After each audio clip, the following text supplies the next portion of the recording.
কাৰ্বি আংলং মাত্ৰ কাৰ্বি হৈ থকা নাই, কাৰ্বি আংলঙত এতিয়া খিলঞ্জীয়াৰ এটা বঁটা আহিব গৈ আছে। সেই খিলঞ্জীয়াৰ তাত অসমীয়া আছে, তাত গাৰো আছে, তাত বড়ো আছে, তাত ডিমাচা আছে, তাত কাৰ্বি আছে বা অন্যান্য তাত বিভিন্ন ধৰণৰ তাত জনগোষ্ঠীয় লোকসকল তাত থিয় দিব।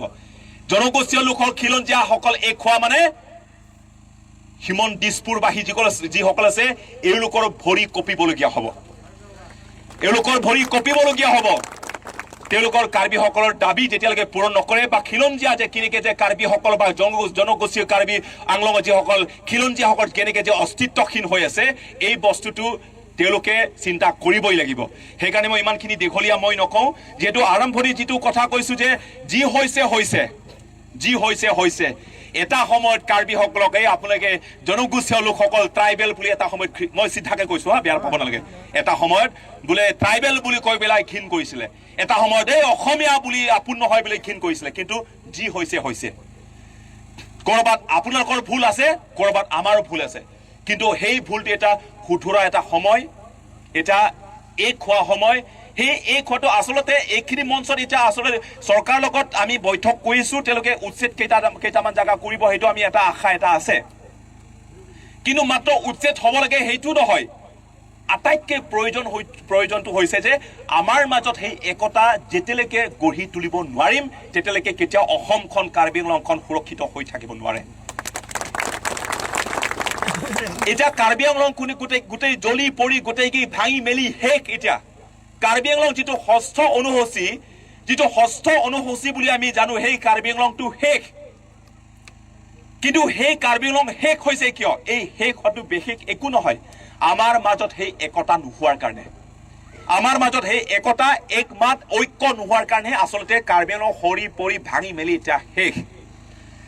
সেইকাৰণে যিসকল লোকে হয়, বহুতে মই শুনিছোঁ যে অসমীয়া ভাষীসকলক একেটা আদৰ সন্মান, ক'ৰবাত অফিচত গ'লে একেটা সন্মান নোপোৱা হৈ আছে, ক'ৰবাত অসমীয়া ভাষীসকলে কিবা এটা কামৰ কাৰণে গ'লেও ভালকৈ সন্মান নিদিয়ে, কথাবোৰ শুনিব নিবিচাৰে, গুৰুত্ব নিদিয়ে, চাকৰি কথাই নহওক কিয়, ৰাজনৈতিক বা সামাজিক অধিকাৰৰ কথা নহওক কিয় ইমানখিনি গুৰুত্ব নিদিয়ে বুলি বহুতখিনি আমি শুনি আছোঁ। কিন্তু আজিৰ পৰা আপোনালোকে খোলাকৈ কওক, কাৰ্বি আংলং মানে মোৰ মাতৃভূমি আৰু মাতৃভূমিৰ কাৰণে থিয় দিছোঁ আৰু আমি যি বিচাৰোঁ তাকেই কৰিব পাৰিম, এই বস্তুটো আপোনালোকে খোলাকৈ স্পষ্টকৈ কওক। আৰু এইখিনিত অসমীয়া ভাষীসকলৰ লগত সেইটো সমৰ্থন বুলি মই নকওঁ, সমৰ্থন বা আপোনালোকক সঁহাৰি সেইটো নকওঁ।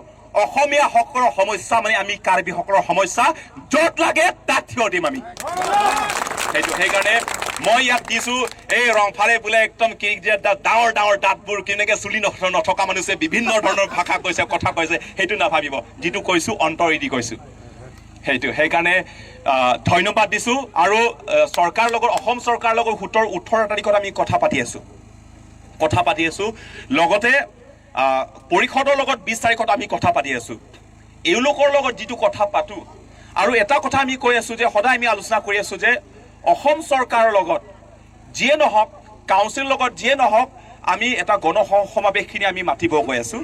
সেই গণসমাৱেশতে আমি গোটেই চৰকাৰে, অসম চৰকাৰে, পৰিষদে যি সিদ্ধান্ত লৈছে তাতেই গোটেইখিনি ৰাইজৰ মতামতখিনি আমি ল'ব বিচাৰি আছোঁ। সেইকাৰণে সেই মতামত মাত্ৰ কাৰ্বিসকলৰ মতামত নাথাকিব, তাত অসমীয়া ভাষীসকলৰ মতামতটোও তাত থাকিব লাগিব, সেইটো। সেইকাৰণে এইখিনি গণসমাৱেশত যেতিয়া আমি প্ৰচাৰ কৰিম গণসমাৱেশৰ কাৰণে, এই গণসমাৱেশত অসমীয়া ভাষী বুলি নকওঁ, আপোনালোকৰ ফালৰ পৰাই তাত গোটেইখিনি ওচৰৰ পাজৰৰ যিমানখিনি গোটেই কাৰ্বিলৰ যিমানখিনি ভাষী সন্থা বা যিমানখিনি খিলঞ্জীয়া আছে সকলোৱে আমি এক দিব লাগে, সেইটো আপোনালোকক অনুৰোধ বুলি নহয় জনাইছোঁ। অনুৰোধ বুলি ক'লে নিজৰ পৰিয়ালক আমি কিয় আমি অনুৰোধ কৰিম, নিজৰ এটা দায়িত্ব বুলি সদায়তো কৈ আহি আছোঁ। সেইকাৰণে আপোনালোকে সেইটো জনাইছোঁ যে আমি গণসমাৱেশ কাৰণে আমি যেতিয়া প্ৰচাৰ কৰিম, প্ৰচাৰ কৰাৰ লগে লগে আপোনালোকৰ মাজত এটা আলোচনা কৰাটো ভাল। কাৰণ বস্তু কি হয়, এতিয়া সদায় কৈছোঁ যে আমি অসমৰ কাৰণে কি কৰে, আমি কৰিছোঁ অসম আন্দোলনৰ পৰা আৰম্ভ কৰি পেলাই এইবাৰ ভাষা আন্দোলনত, বিদেশী খেদা আন্দোলন, প্ৰত্যেকটোৰ প্ৰতিটো আন্দোলনত আমিও মাত মাতি থিয় দি আহি আছোঁ। ক'ৰবাত ক'ত হৈছে নিজৰ মাজত সেই এটা চিনাকি বা স্বীকৃতিৰ কাৰণে ক'ৰবাত ভেদভাৱ এটা অভাৱখিনি তাতে হৈ আছে। সেইকাৰণে চৰকাৰৰ লগত যি কথা হ'ব, যি সিদ্ধান্ত ল'ব, সেইটো আমি আলোচনাটো কৰি আছোঁ।